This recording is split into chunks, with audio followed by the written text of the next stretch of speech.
Hello YouTube, I'm back with another Minecraft seed special type video. That what I normally do. It's the top 3 survival islands for 1.4.7. So, and this may be future ones too, if the seeds tend to stay around the same. Because sometimes you get the same seed will do the same thing from like 1.4.0 to all the way to 1.4.7. However, like once 1.5 comes out, it might not be the same. It might be. Who knows? Anyways, back on the topic. I'll start with the first seed. It's large biomes without the quotations. They're going to be in the description box for people who love to copy and paste it. And if I sneeze, I'll probably try and do it off. Anyway, this is where you spawn. Spawn underwater, so you got to get up quickly. Oh man, stupid nose. Anyways, you got island without any trees. You may be wondering why. I'm wondering why I'm lagging, or frame rate issuing, whatever the hell you want to call it. It's because over here, no, actually it's over here actually. You'll know by the desert island on which way you gotta go. You gotta go from that island to either that. I think there's a small little island over here. I guess not. To this island, and I believe it's to an island over here. Yep, see, there's a tree. Now you may be wondering, well, what's the point of that?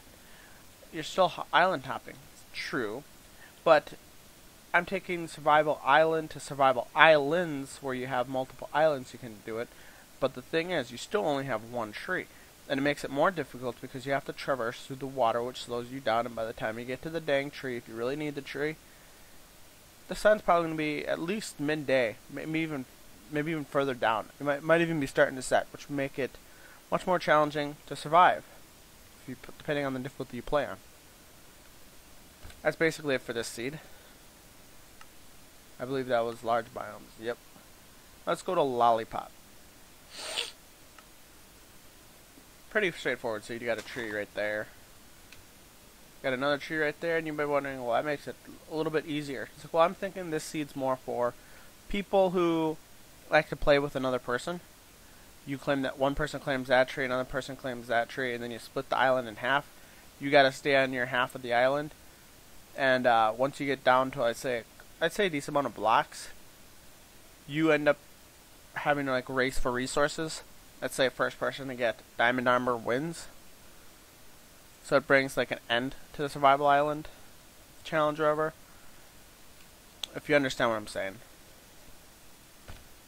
That's what I had in my mind. That's the main reason why that made it on the list. And the last one is this seed. Bunch of numbers. That'll definitely be in the description box. I'm not going to say it all. And then we got a tree right here. And some grass, which makes it easier for farming. So you don't have to get bones and randomly place it. This could possibly end up starting your farm. You got a tree right there. It's a relatively simple island, but it's effective nonetheless. Is for people who just want to play by themselves and don't want to have to traverse from island to island to island. So that's basically it. If you wanna, I think I maybe do like a mountains, maybe a flatland type seed. Top 3 soon. I'm also thinking about doing Path of the Exile videos for the people who might not like that or don't know what I'm talking about. Path of the Exile is a game that's similar to Diablo 2 and what some people say Diablo 3 should have been, because it basically gets, the reason why I like this game more is because it gets rid of currency. You don't see that in many games. You don't have gold. You have items that are actually useful. For example, if you remember Scrolls of Identity, I think it was in Diablo 2, they're called Scrolls of Wisdom in Path of the Exile. You got the Portal Scrolls. Then you got a bunch of gems that do different things. Those are the currencies. You don't have any gold, so if you want to buy, let's say, a piece of armor, you have to figure out what the cost is. If it's like a 6-socket white item, that could make it into something good, like it's like a really good and has a good chance.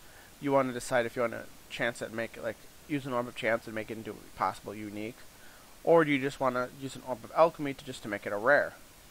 So there's a lot of decisions, or are you better off just trading the gems or the orbs for the item that you want? So you gotta actually decide. You got like a Final Fantasy X. What do they call it? I wouldn't think they phrase it better than a tech tree. Sphere grid? No. Tech grid? Something like that. But if you played Final Fantasy X, you know how the tech tree went. It's similar to that. So you got a lot of options. You got 6 classes, and if you play like say one class Shadow, you can end up working into the other person's tech tree. You just start in 6 different places. What else? You got a materia system, like skill place. Basically, all your skills come from gems that go into sockets, and the only slots that don't have sockets are gems, amulets, and belts, I believe. No, quivers too. Quivers don't have sockets either. So those slots don't have sockets, but all the other items do. So you can end up combining, let's say, a spell totem and like a fireball, and you can summon like a little totem that shoots fireballs.